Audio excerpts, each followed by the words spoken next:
Church family. This is Pastor James. I have a little bit of a message for you this morning. This weekend, we are going to be enjoying our Adventurer Club as they have their investiture service. We really enjoyed last weekend's service as well with the Pathfinders. This weekend will be for the Adventurers. A lot of great things are being planned.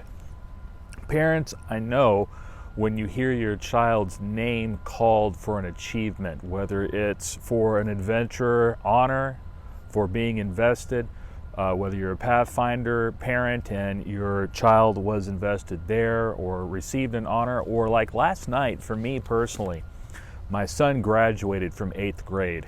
And there were several others that have experienced that as well with me that night, and then maybe other schools too.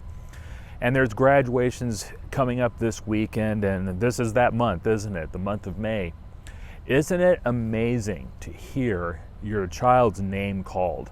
Or if you were the one graduating, isn't it great to hear your name called? You've made it. You have achieved something. You have done something of significance, and they call your name. They call your full name, by the way. First, middle, last name. You know there are two things that happen if your full name is called. If it happens at home, it usually means that you're in trouble, right? If it happens at a service like this, it means that you, as a person, you have achieved something of significance, and they want the correct person to be recognized for that achievement. It reminds me, Isaiah chapter 43. God is speaking.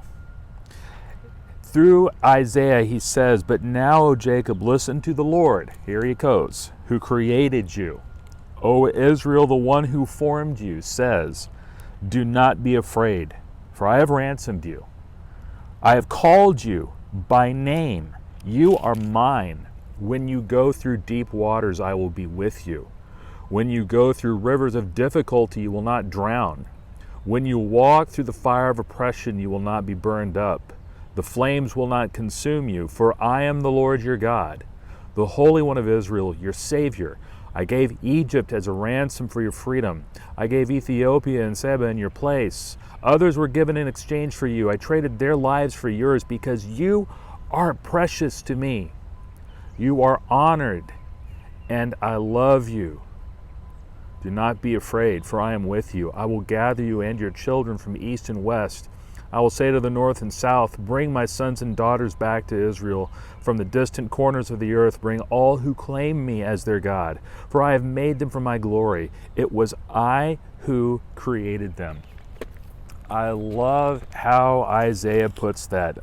I have called you by name. You are mine. There's one more time when our names get to be called. It's when Jesus calls our names for eternity. It is the final thing, actually, into an eternity of happiness and joy, that God will call your name. You are His. It'll be a name even that He gives you. But that identity is special because it's an identity that says, you are mine. It's not a full name thing where you're in trouble. It's not a full name thing even because of some worldly thing you achieved, as good as that may be. It's even better. It's a name God gives us, and He will call us by name. And what it means is you are His forever. That's the best time to hear your name called. Have a great weekend. Have a wonderful Sabbath, and God bless.